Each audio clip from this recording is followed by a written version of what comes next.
What's up guys? Ngayong araw ay samahan nyo ko para sa ating sahod reveal. Itong mapapanood nyo ay hindi pagyayabang kundi makapag-inspired ng mga vlogger na gustong kumita dito sa mundo ng social media. Gusto kong ipakita sa inyo kung magkano at ano nga ba ang proseso bago ako makasahod dito sa social media platform. Pero bago tayo magsimula, mamimigay nga pala ako ng Gcash sa mga auto-sharer ng ating mga videos. At syempre, pakishare na rin ng video ito at baka ikaw na maswerte mabigyan ng Gcash. Alam nyo ba mga kaheneral, ang pagsahod sa social media ay hindi madali. Lalo na sa panahon ngayon, sobrang dami ng update na ginawa at sobrang dami ng mga vloggers. Kaya naman, pahirapan na bago ka kumita at take note, hindi pare-parehas ng amount ang sasahurin ng isang vlogger monthly. Dahil dito, meron tinatawag na threshold na kailangan mo maka $100 bago mo makuha at pumasok sa account mo ang sahod. Tulad ko, simula month of June to July, wala akong sinahod. Bakit? Kasi nga, hindi ako nakahit ng $100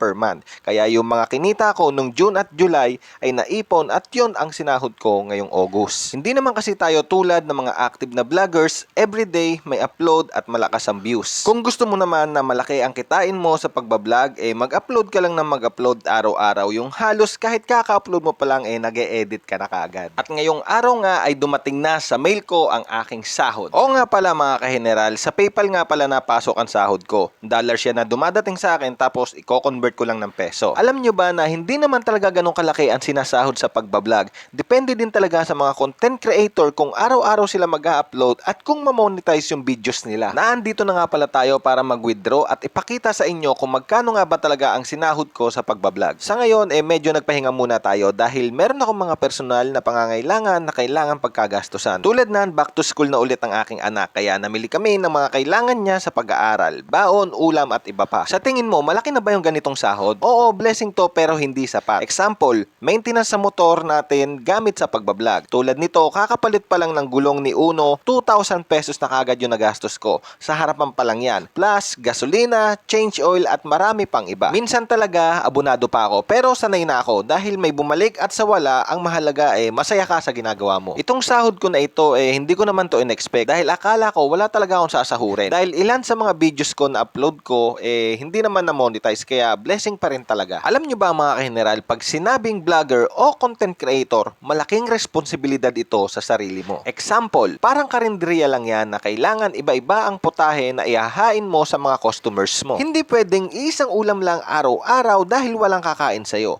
Ganun din sa mundo ng social media. Kailangan iba-iba din yung content mo para hindi sila madali magsasawa sa'yo. Kaya sa mga nagsisimula pa lang, payo ko lang sa inyo, kayo ang gagawa ng way para kumita kayo sa social media. Kaya sipagan nyo lang hanggat kaya nyo mag-upload mag-upload lang kayo ng mga videos. Basta alam mo sa sarili mo na masaya ka sa ginagawa mo at wala kang tinatapakan tao, proceed. Wag kang makikinig sa mga negatibong comment. Okay? Dahil yan ang pinaka number 1 na maghahatak sa'yo pa ibaba. Basta tandaan mo, hanggat may isang naniniwala sa'yo, ituloy mo lang ng ituloy ang ginagawa mo. Hanggat wala kang tinatapakan tao, tuloy mo lang. At ito na nga, napahaba na nga ang kwentuhan natin. Nandito na ako sa bahay, pauwi na ako ngayon dahil nahatid ko na ngayon si Missy sa ospital. Nakagaling na rin pala ako ng Taal at nakabili na rin ako ng pang-almusal namin. May pansit at puto. Ayan. Sinayang ko na naman ang 4 na minuto nyo. Kaya sa lahat ng nanonood nito, paki-like and share ng ating video at baka ikaw na ang manalo sa Gcash raffle natin. Mamimili tayo doon sa mga auto-sharer ng